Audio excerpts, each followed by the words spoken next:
प्रखंड स्तर पर तैयारी, ये जो हमने 8 की बात कहा, तो हम लोग अभी आज ये सोचे थे कि हम लोग ये 8 की संख्या में अनुमंडल और जिला हम लोग बैठ जाएंगे और आज हम लोग ये तय कर लेंगे कि जिला अनुमंडल अगर हमारा ये मजबूत हो गया पदाधिकारियों में, तो हमारे अनुमंडल वाले लोगों का यह दायित्व बनता है कि वे लोग अब जाकर अपने अपने प्रखंडों का इस 8 पद को वे लोग देखेंगे, तलाशेंगे, सही है, गलत है, जोड़ना है, घटाना है, समझाना है, क्या करना है, ये वो करेंगे।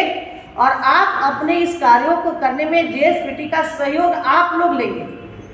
जेएसपीटी आपको नहीं कुछ कहने जाने हैं, कोई भी जेएसपीटी कोई यह आदेश नहीं करने वाले हैं कि आपको ये काम करना है।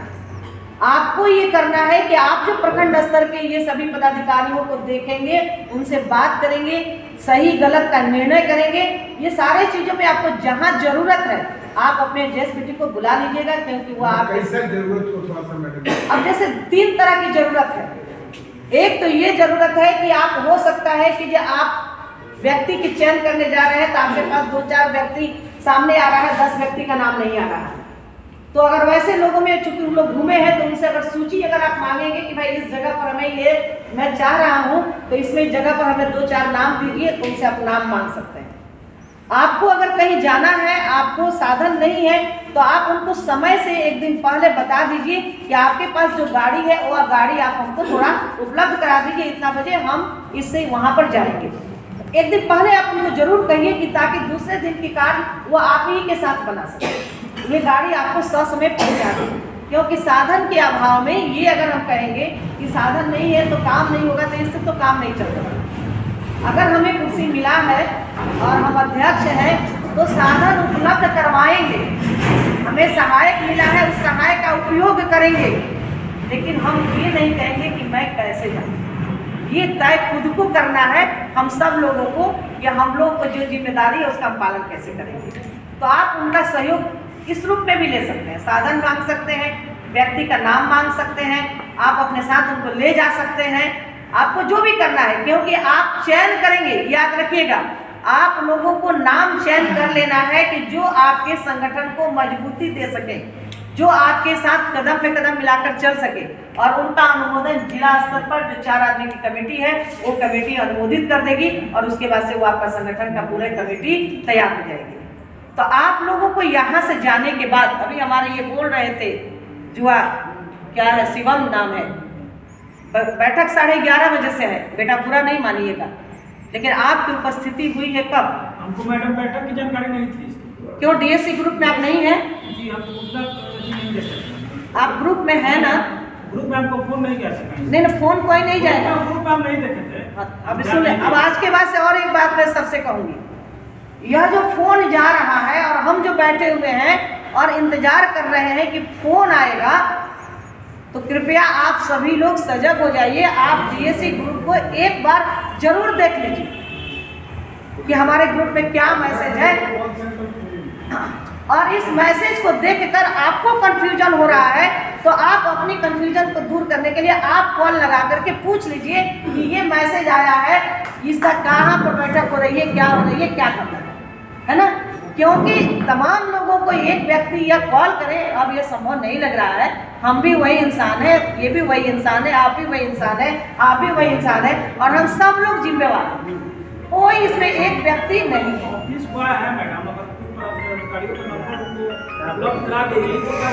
मैं अभी आ रही हूँ, आप 1 मिनट आ रही हूँ। ऑफिस बॉय पर नजरबाजी है, तो ऑफिस बॉय का काम ये नहीं है कि सब लोगों को सूचना देना। ऑफिस बॉय का काम ये रहेगा कि यहाँ के कार्यालय की साफ सफाई, जिस दिन बैठक हो रही है उस दिन बैठक पर अध्यक्ष जी को फोन करना, बैठक जी के साथ कोई समस्या है तो उसके बारे में निदान करना, और यहाँ की अरेंजमेंट करना, यहाँ की चाय की व्यवस्था होगी कि खाना की व्यवस्था है कि बिस्किट की व्यवस्था है, लोग आ रहे हैं उनको पानी की व्यवस्था है, ये तमाम कार्यालय से संबंधित करेंगे। जेएसपीटी को मैं एक और बात कहूँगी कि आप जो ये लिस्ट बना हुआ है, इस लिस्ट की हार्ड कॉपी एक निकाल करके कार्यालय में निश्चित रूप से रहे कि कोई भी व्यक्ति को अगर कोई संदेह हो तो वो कार्यालय प्रभारी को फोन करे, और कार्यालय प्रभारी उससे देख करके उसके नाम के बारे में या कोई भी बात हो तो जानकारी दे सके। या किसी को भी देखना है तो आकर के देख सके। यहाँ एक सेट रहना चाहिए कि किस पद पर कौन है, उसका हार्ड कॉपी यहाँ होना चाहिए, एक फाइल में लगाकर आप यहाँ पर रख देंगे। दूसरी ये बात है कि आप लोग यहाँ से जाने के बाद अब हम लोग आरोप प्रत्यारोप को भूल करके काम की तरफ फोकस करेंगे। और जितना प्रशांत किशोर कहते हैं कि ये गाड़ी जा रही है, ये खोल रहा है, वो कहते तो जरूर हैं, लेकिन जिस तरीके से हम लोग भी कह रहे हैं और 7 आदमी को कहते हैं 2 आदमी आ रहा है, वो ऐसा उनके साथ भी ये प्रॉब्लम चल रहा है कि वे भी कहने के लिए कह देते हैं रिजल्ट है सामने पूर्ण रूप से नहीं आ पा रहा है, वो भी अपने जगह पर परेशान है। तो हम लोग अब उनकी बातों की गांठ नहीं बांध करके उनमें सहयोग करने की अपेक्षा हम भी रखेंगे, उनकी भी है, आप सबकी भी है। तो हम लोग मिल करके इसका सॉर्ट आउट कैसे करेंगे। कम से कम हर अनुमंडल में एक गाड़ी तो है जो हमारे जीएसपीटी लोग हैं, जीएसपीटी को सिर्फ समय 1 दिन पहले बता देना है कि आप मुझे गाड़ी कल दे दीजिए 10 बजे 11 बजे, और उस समय अगर गाड़ी आपको नहीं आती है तो आप प्लीज़ मुझे ज़रूर उसका सूचना दीजिए कि मैडम आपने तो कहा था, मैं 2 दिन पहले खबर किया हूँ, 1 दिन पहले खबर किया हूँ, लेकिन हमारे पास जीएसपीटी का न तो कोई संवाद आया, न कोई गाड़ी आई, न हमको कोई सहयोग मिला। आप मुझे ज़रूर इस बात को खबर कीजिए। बाकी और सारी भी चीज़ें जो भी है, इतनी अच्छी अच्छी बातें आप लोगों ने कहा है, अगर इस बात का 25% भी अगर आ जाए तो हमको लगता है कि बहुत कुछ हो सकता है। अध्यक्ष जी के पास भले ही साधन नहीं हो, लेकिन जब भी कॉल जाता है और जब भी बात होती है, जैसे कल की ही बात थी, इनके पास कोई साधन नहीं था, एक भी मोटरसाइकिल जो था वो भी नहीं था, लेकिन इसके बावजूद भी तड़प थी कि नहीं आज वहाँ पर जाना है, दोबारा में फाइनल टूर्नामेंट है। तो यह एक तड़प होनी चाहिए, और कहा जाता है कि जहाँ चाह होती है वहाँ राह मिल जाता है। तो हम लोगों को थोड़ा सा पॉजिटिव बनने की ज़रूरत है, सकारात्मक बनने की ज़रूरत है। और आदिल जी, कोई जवाब सफाई की नहीं है। कभी भी एक चीज़ याद रखिए, साथ में और संगठन में काम करने पर सफाई कभी मत देने की कोशिश कीजिए। क्यों? क्योंकि जो आप पर विश्वास करता है उसे कोई सफाई की जरूरत नहीं पड़ेगी, और जो आप पर विश्वास नहीं करता है उसे लाख सफाई देंगे तो आपकी सफाई का कोई असर उस पर नहीं होगा। इसलिए ये याद रखिए कि अपने जीवन में हम जो कर रहे हैं वो सही कर रहे हैं, हम इस काम में कितना आगे बढ़ सकते हैं, कितना कारवां बना सकते हैं, हमको इसके बारे में देखना है। हमारे ये जो पद मिला हुआ है, किसान अध्यक्ष हैं, युवा अध्यक्ष हैं, महिला अध्यक्ष हैं, इसका क्या मतलब है? अलग अलग विंग क्यों बनाया गया है? क्योंकि हमारे अध्यक्ष जी का यह संगठन है। उसी तरह से हमारे किसान अध्यक्ष जो हैं, किसान अध्यक्ष का भी अपना संगठन खड़ा करना है। हर प्रखंड में तो वह एक डिपार्टमेंट है, और वह डिपार्टमेंट के लिए अध्यक्ष हैं, और उस डिपार्टमेंट को ब्लॉक से लेकर के और पंचायत तक उनका भी यह कमेटी बनेगी, और उनको भी अपना यह कमेटी बनाना है ताकि ये अपने कमेटी के साथ ये बात कर सकेंगे। जैसे महिला अध्यक्ष है तो इनकी भी अपने प्रखंड से लेकर पंचायत तक इनकी भी कमेटी बनेगी। ये जो 7 कमेटी जो हम लोग देख रहे हैं ना, 8 या 8 उनका भी होगा, 8 इनका भी होगा, सब लोगों का है। क्योंकि आप देखते हैं ना, मिनिस्ट्री में डिपार्टमेंट मिल जाता है तो उस डिपार्टमेंट में सारे विंग काम करते हैं। अब ऐसा नहीं हो गया कि डिपार्टमेंट का एक मंत्री अकेले ही वो सब कुछ रहता है, नहीं, उसके अंदर भी सारे लोग होते हैं। तो हम लोगों को अब ये चीज़ें देखना है, धीरे धीरे इसको आगे की तरफ ले जाना है, स्ट्रक्चर करना है और इसको और मजबूती के साथ आना है।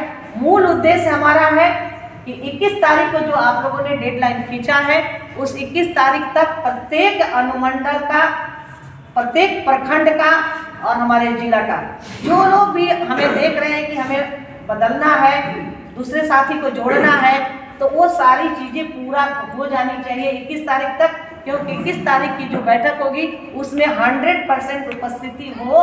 अगर कोई प्राकृतिक घटना किसी के साथ नहीं हो, कोई उस तरह की कोई बात नहीं हो, तो निश्चित रूप से हम लोग कोशिश करेंगे कि हम तमाम लोग उस दिन उपस्थित हों और हम उस दिन पूरी रणनीति बनाएंगे। कभी कभी ये बात होता है कैसे जाएंगे, कौन जाएगा, कौन ले जाएगा, कई सवाल खड़े हो जाते हैं। तो सभी जीएसपीटी के भी लोगों से मेरा यह रिक्वेस्ट होगा, आप लोग भी उस दिन रहेंगे। इसके पहले अगर आप लोग को भी जानकारी लेना है तो आप लोग वो जानकारी ले लेंगे। साधन की बात आती है, संसाधन की बात है, तो इसकी भी जानकारी आप जरूर ले लेंगे अपने ऊपर के अधिकारियों के साथ। कि ताकि हम लोग उस मीटिंग में इस बात को बता सके कि हाँ, हर प्रखंड से इतने लोगों को लेकर के जाना है, तो ले जाने का क्या साधन होगा, क्या हम अपने स्तर से साधन की व्यवस्था करेंगे या हमें ऑफिस की तरफ से संसाधन मिलेगा, इसकी जानकारी 21 तारीख की बैठक में आप जेएसपीटी की तरफ से स्पष्ट आ जानी चाहिए, ताकि हम लोग उसका रणनीति बना सके, उसकी प्लानिंग कर सके। दूसरा एक चीज है कि प्रखंड प्रभारी मात्र एक टूना जी प्रखंड प्रभारी उपस्थित है, बाकी हमारे यहाँ कोई प्रखंड प्रभारी नहीं आए। सुरेश जी आए थे सुरेश, 2 प्रखंड प्रभारी। प्रियेश जी आप सबों के साथ कोऑर्डिनेट करेंगे आज, और मैंने आपसे कहा ही है कि प्रभारी बनाते समय में या तो आप लोगों ने जो भी ध्यान दिया हो, या जो हमारे कह रहे थे प्रशांत किशोर जी कि हमने प्रभारी हमारे राज्य स्तर के बड़े बड़े काबिल लोग हैं, उनको हमने ब्लॉक दे दिया कि भाई आप अपने ब्लॉक को देखिए, लेकिन वह रिजल्ट सही नहीं आ रहा है। उनके मन में इन्फिनिटी महसूस हो रही है कि हम अगर इतने अनुभव रखते हैं, हम इतने बड़े हैं, तो हमको काहे ब्लॉक देकर झंझोना थमाया गया है, हमसे ऐसे ही लिया। तो इसलिए प्रखंड प्रभारी बहुत इंपॉर्टेंट है। प्रखंड के स्तर पर जितने भी संगठन आपके खड़े होंगे, उन तमाम संगठन को, तमाम कार्यों को देखना सुनना उनकी भी जिम्मेदारी होगी। इसलिए प्रखंड प्रभारी को जितना जल्दी हो सके आप लोग उसको सॉर्ट आउट कर दीजिए, और सॉर्ट आउट करके उसकी सूची मुझे दे दीजिए।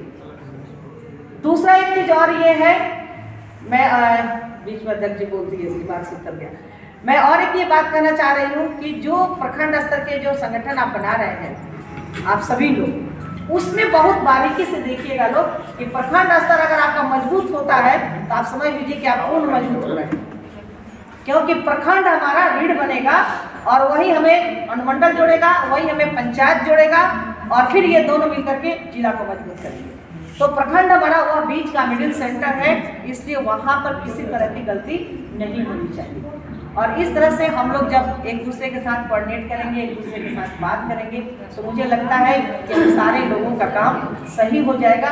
अभी देखिए कितना रिव्यू में कितना आया, एक जगह से 1 आदमी आए हैं 7 आदमी एब्सेंट, एक जगह से 4 आदमी आए 4 आदमी एब्सेंट, एक जगह तो ये तो जिला की बात कही जाएगी कि हाँ बहुत अच्छा है क्योंकि 2 ही आदमी एब्सेंट है। बच्चा जी को इसके लिए एक बार जोरदार ताली आप लोग नहीं, ताली आने वाले के लिए नहीं, 1 मिनट, हमारा साथी हमसे छूट गया तो क्या इसमें हम दोषी नहीं होंगे? बिल्कुल है ना? लोग कहते हैं ना कि साथी छूट हाथ बढ़ाना, गाना आप लोग सुने होंगे, साथी हाथ बढ़ाना। तो हमारा हाथ कमजोर हो रहा है, तभी हमारा साथी हमसे छूट रहा है। तो इस चीजों का पूर्ण रूपेण इस पर दिमाग ले जाने की जरूरत है, पूर्ण इस पर वर्क करने की जरूरत है, और ये चीजें देखना है कि हमको किसी को नाराज नहीं करना है, लेकिन हमें अपने को कमजोर भी नहीं करना है। इसको बैलेंस करना, ये बैलेंस जरूर होना चाहिए, क्योंकि ये दोनों ही बहुत इंपॉर्टेंट है। हम किसी को नाराज नहीं करेंगे, लेकिन खुद को भी कमजोर नहीं होगा। अब इस चीजों से देख करके और आने वाले समय में अनुशासन की बात आई है, बहुत अच्छी बात है। और जिस तरीके से आज ये बातें हुई है कि भाई हमें खुद को भी तो पता होना चाहिए ना कि हम कहाँ बैठेंगे, इसका ध्यान सब लोग रखें। एक बड़े सम्मान, छोटे का सम्मान, ये दोनों का सम्मान जरूरी है। ऐसा नहीं कि हम बड़े हैं तो मेरा ही सम्मान होना चाहिए, छोटों का भी उतना ही सम्मान है जितना बड़ों का सम्मान है। सिर्फ कदर हमें करनी आनी चाहिए ना। लोग कहते हैं ना, मेरे सीने में ना सही तेरे सीने में सही, आग कहीं हो लेकिन आग लगनी चाहिए। तो कहीं से भी शुरुआत होनी चाहिए इसकी। तो हम लोग इस चीज़ों को देख करके चलेंगे, और अगली बैठक में मेरा सबसे ये करवत प्रार्थना होगा, मैंने आज जो अपना डाला भी था उसमें मैंने करवत प्रार्थना ही किया था, आज भी मैं कर रही हूँ। अब कोई व्यक्ति 11:30 के मीटिंग के लिए 11 बजे पहुँच गया, कोई व्यक्ति 11:30 के मीटिंग के लिए 12 बजे पहुँचा, कोई व्यक्ति 11:30 की मीटिंग के लिए 1 बजे पहुंचा। आप विचार कीजिए कि जो आया 11 बजे वो अब 11:30 में बैठक नहीं शुरू कर पा रहा है क्योंकि लोग नहीं आए हैं। अब वह आपके लिए 1 घंटा उसका समय बर्बाद किया। वह ऐसा नहीं है कि वह बेकार का व्यक्ति है जो आ करके 11 बजे बैठ गया, उसकी जी में कोई काम नहीं है, कोई जिम्मेवारी नहीं है। तो कम से कम हमारे चलते किसी आदमी को बेकार नहीं बैठना पड़े। हम समय से आएंगे, 11:30 बजे की बैठक थी, 2:30 बजे बैठक समाप्त हो जाती, 1 घंटे का इनका सेशन था, 1 घंटे का मेरा सेशन था, आधे घंटे में सब लोग का कंक्लूज हो जाता, तो हम समय से चले जाते घर, हमारा अगला काम भी हो जाता। लेकिन हमारी ये आदत बन चुकी है कि बैठक की सूचना अगर 11 बजे है तो हमें 12 के बाद ही जाना है, ये तय कर लेते हैं। मैं कई लोगों के साथ बात की हूँ, जब बैठक के 10 मिनट पहले मैं फ़ोन की हूँ, आता ठीक है मैडम मैं बस चलते 10 मिनट में मैं निकलने वाला हूँ। 10 मिनट में तो बैठक शुरू होने वाली है, आपको आने में 1 घंटा लगेगा और आप कह रहे हैं कि मैं निकलने वाला हूँ। तो साथियों ये चीज़ें कहीं ना कहीं हमारे आपको व्यवस्था को कमजोर करते हैं। और लास्ट में मैं ये कहूँगी कि हमारे कार्यालय प्रभारी की तरफ से बात तो आई है, लेकिन हम लोग भी इसको देख रहे हैं कि उस दिन भी जब हम लोग बैठे थे तो ये अंधेरा ही था। कुछ बोलेंगे? मैं आपको भी दूंगी अब बोलने के लिए, चूंकि लास्ट आप करेंगे। और जिस दिन महिला संवाद होना था उस दिन भी आप देखे थे कि अंधेरा था, और हम लोगों ने ऊपर ले जा करके महिला संवाद करवाया क्योंकि यहाँ पर अंधेरा था। तो क्या यहाँ पर बैटरी और इन्वर्टर की व्यवस्था हो सकती है? अगर हमें